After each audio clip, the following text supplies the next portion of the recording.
ஆண்டவராகிய இயேசு கிறிஸ்துவின் நாமத்தினாலே உங்கள் யாவருக்கும் அன்பான வாழ்த்துக்களை நான் தெரிவித்துக் கொள்ளுகிறேன்.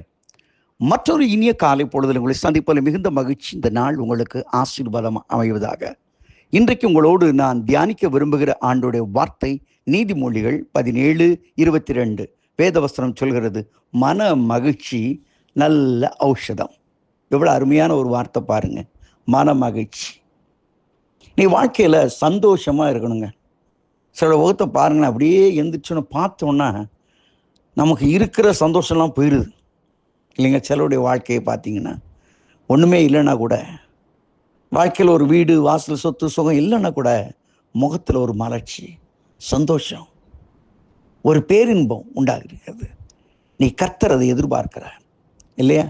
உன்னத பாட்டுகளின் புஸ்தகத்தில் சொல்கிறாரு, அங்கே அருமையான நேச மனவாட்டி உன் முகத்தை காண்பி, உன் முகத்தை எனக்கு காண்பி.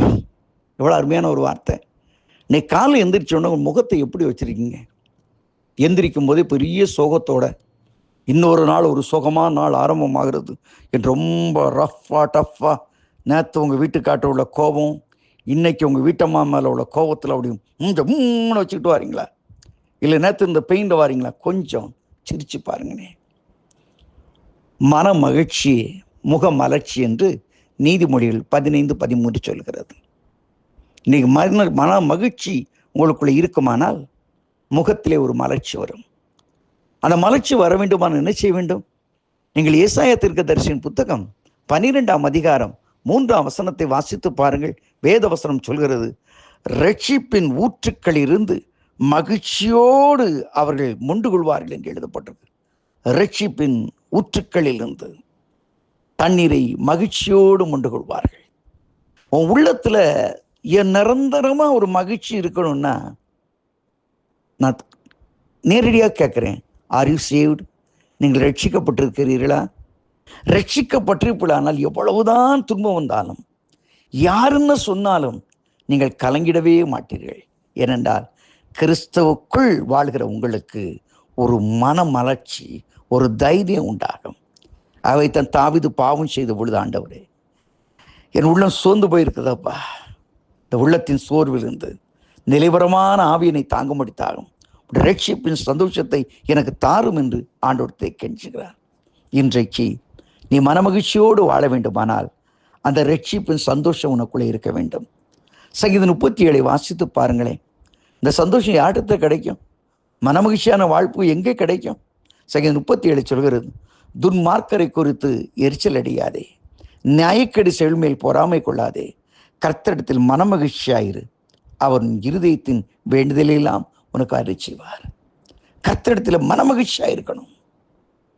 கர்த்தரிடத்தில் மனமகிழ்ச்சியா இருந்தால் தான் உங்கள் வேண்டுதலையெல்லாம் கர்த்தர் உங்களுக்கு கொடுக்க முடியும்.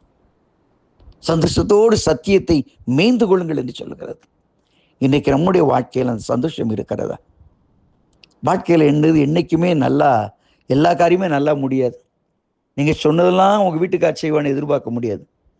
ஐயா நீங்கள் சொல்கிறதெல்லாம் உங்கள் வீட்டம்மா ஆமேன் ஆமேன் சொல்லுங்கள் ஆண்டவரே என்று கேட்பான்னு சொல்ல முடியாது. ஆனால் 100% நான் கேரண்டி கொடுக்குறேன், உங்கள் உள்ளத்திலே கர்த்தர் இருப்பாரானால் உங்கள் வாஞ்சைகளையும் விருப்பங்கள் அறிந்த கர்த்தர் எல்லாவற்றையும் நிறைவேற்றி கொடுப்பார். இன்றைக்கு நம்மளை சந்தோஷம் கொள்ளுவோம்.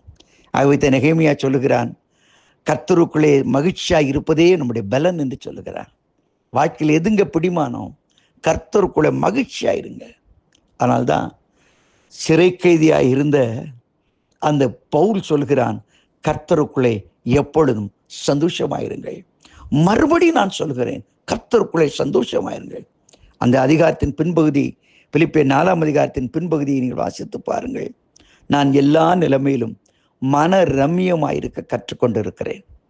அதுக்கு சரியான பொருள், எல்லாத்தையும் நான் சந்தோஷமாக ஏற்றுக்கொள்கிறேன். வாழ்ந்திருக்கவும் தெரியும், தாழ்ந்திருக்கவும் தெரியும், நான் நிறைவுடவும் எனக்கு தெரியும், குறைவுடவும் எனக்கு தெரியும். எல்லா நிலைமையிலும் மன ரம்மியத்தை நான் கற்றுக்கொண்டேன் என்று சொல்கிறான்.